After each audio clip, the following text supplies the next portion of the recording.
Salut là-dedans, j'espère que tu vas bien, que tout se passe pour le mieux pour toi. Aujourd'hui, petite vidéo cool et ça passe sur Fernand Lopez qui revient un peu sur la défaite de Ciryl Gane face à Jon Jones. Tu vas voir, c'est assez intéressant vu de sa fenêtre, vu de la fenêtre du coach en question. Il va parler de plein de choses. La petite vidéo, la petite interview dure environ, enfin c'est une partie de l'interview qui dure environ 4-5 minutes. Je t'ai mis le passage le plus intéressant à mon sens.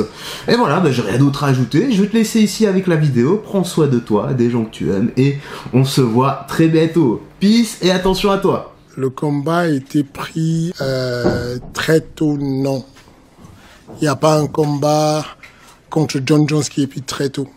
Il n'y a personne sur la planète Terre qui connaît l'OMMA, qui connaît le management, qui prend un combat contre Jon Jones et dit c'est trop tôt, c'est pas tôt. Je veux dire un court délai de préparation. Oui, je sais ce que tu veux dire. Ce que je dis, c'est qu'il n'y a personne du monde réel, du management de MMA, qui a un combat contre Conor McGregor, contre Jon Jones, qui prend la carrière tôt ou tard. Ça ne se pose pas comme question.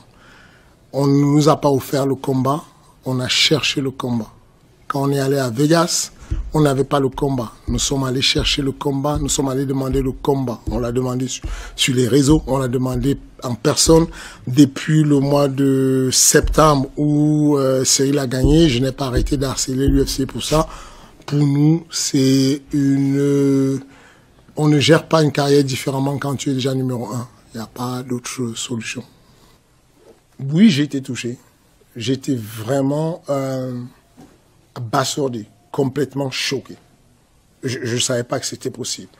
Parce que comme je vous dis, vous avez la perception de ce qu'on vous donne en vidéo. Quand on a envie de faire on nous demande, quand les community managers nous demandent un contenu, ce qu'on fait, une petite série de pattes d'ours, on vous la donne. Parce qu'on ne peut pas se mettre à montrer tout un entraînement et tous les détails de la lutte, du sol et tout ce qu'il y a. Mais je vous promets, c'est très pénible quand vous savez que le gars s'est préparé. Quand vous savez que vous l'avez lutté, vous l'avez vu faire du sol avec des mecs beaucoup plus forts au sol et qu'il a fait des choses incroyables.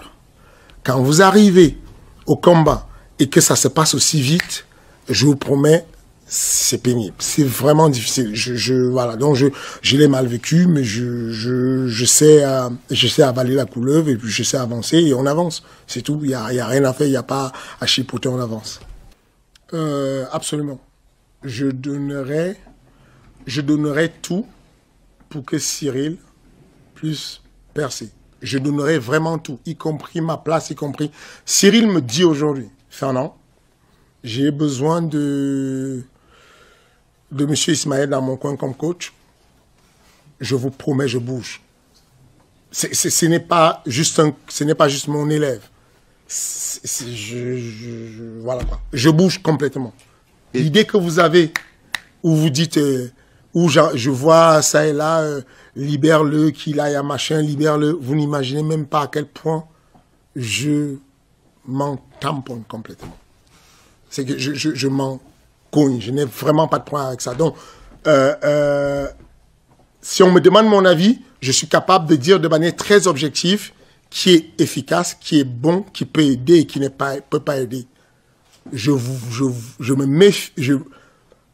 vous dis, méfiez-vous des personnes qui peuvent beaucoup aider mais qui n'ont jamais aidé. Alors, je vais être clair. Je vais être clair sans blesser les gens. Méfiez-vous des personnes qui vous disent, moi mon téléphone explose. Je suis de Curitiba, je connais le sol, je peux t'aider, est-ce que tu peux me mettre Ciryl? Je suis de Mexico, je peux t'aider, est-ce que tu m'as... Ce que je vous dis, c'est que si le gars peut aider, il aurait déjà dû aider avant. OK? Avant que M. Louberzane vienne aider Ciryl, il aurait déjà dû aider Carla Moussou. Déjà, à la base. Parce que moi, personnellement, je l'ai aidé, Carla Moussou, je l'ai croisé, il revenait de l'American Top Team aux États-Unis, l'endroit où vous souhaitez que nos Français aillent s'expatrier. Ils revenaient de l'American Top Team, il était sur une carrière en dents de scie, c'était super compliqué. Il est arrivé au MMA Factory, 8 victoires consécutives avec 3 ceintures à la clé, y compris le Venator, le Cage Warrior. Il faut vous méfier des gens qui viennent aider en cours de chemin.